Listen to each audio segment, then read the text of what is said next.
บิดหมายังเดี๋ยวคนแล้ว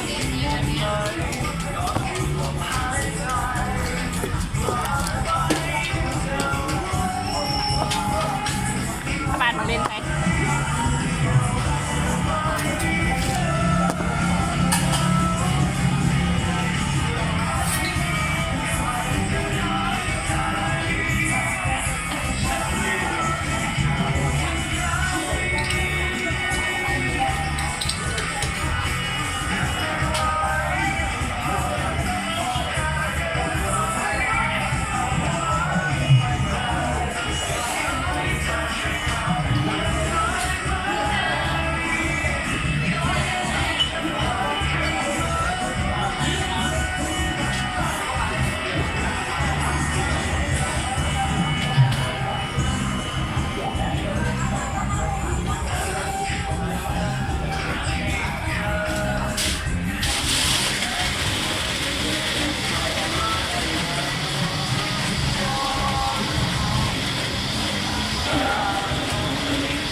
đấy bật nào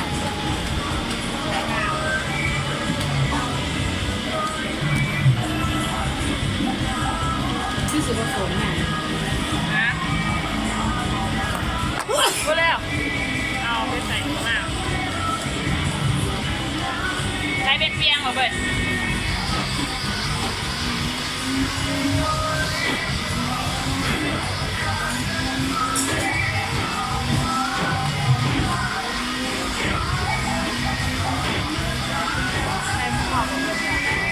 ไอ้รอด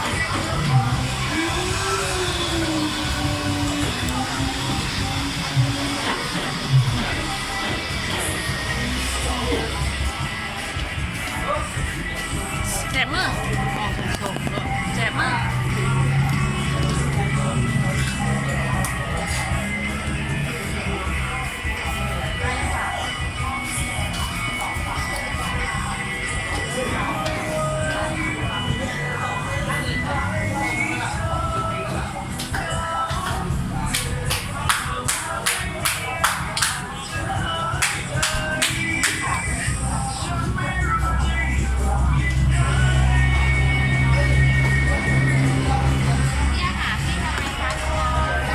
หลอกว่านึกว่าเข้าไปในบ้านให้เอามะนาววานเอามะนาวมาให้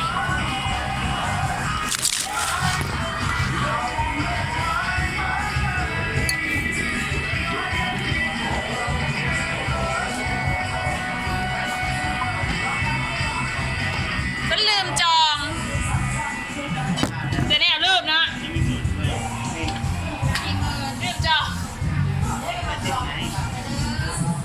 นะ ใช้ไม่ใช้ก็แล้วแต่งาน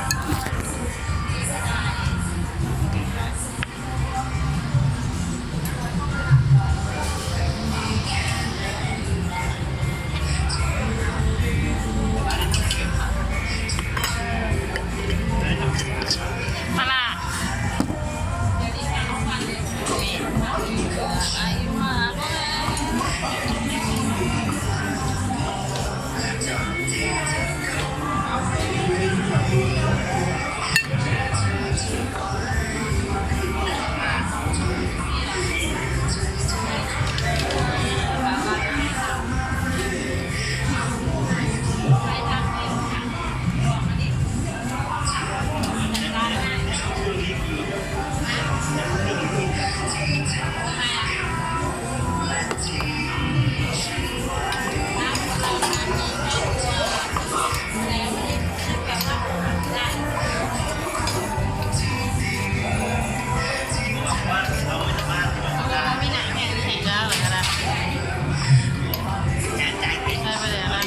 เอาสามพวงที่เข็มยังจางมันเลยใส่อีกว่ะน้ำปลาแล้วน้ำจุ่มเนาะก็เถอะปะโดน ได้กินได้แค่รักแต่ว่าไม่ได้ของ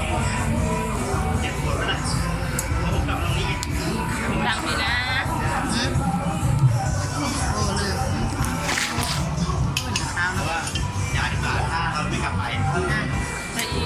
ก็อยาก ห ทำให้ นั ดู งปากใช่ละเออ มันก็มา ร้านนะคะ ปรุงพี่หนาก่อนใส่หนาประเดี๋ยวก็หนำ ลิงก็มา ว่าโชว์ในโฆษณาถึงนาทีนี้ลงเลย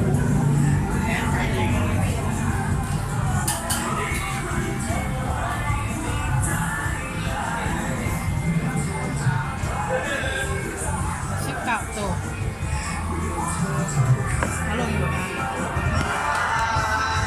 ตอนนั้นว้าวแข็งเลย กินได้แล้วถ่ายรูปก่อนแล้วตาเป็นสี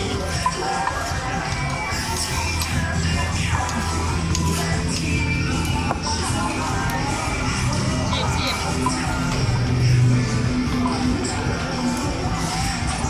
ใส่กับปูไหนเลย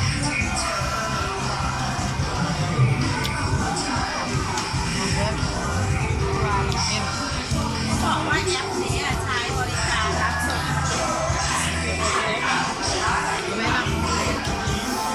พอเลยนะส่งเลย มาไหนอยากเติมรถให้เราใหญ่ พร้อมเสิร์ฟ เดี๋ยวยั่วไหมเฮียลงมา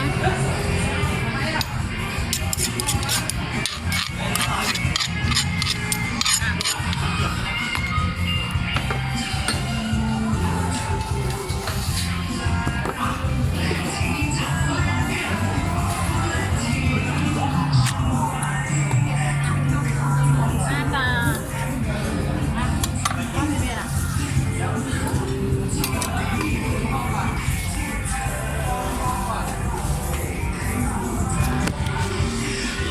โอ้ยหลวง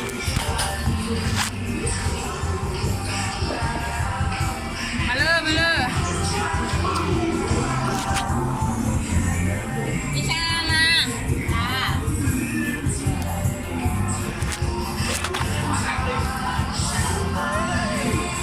มาพี่บัส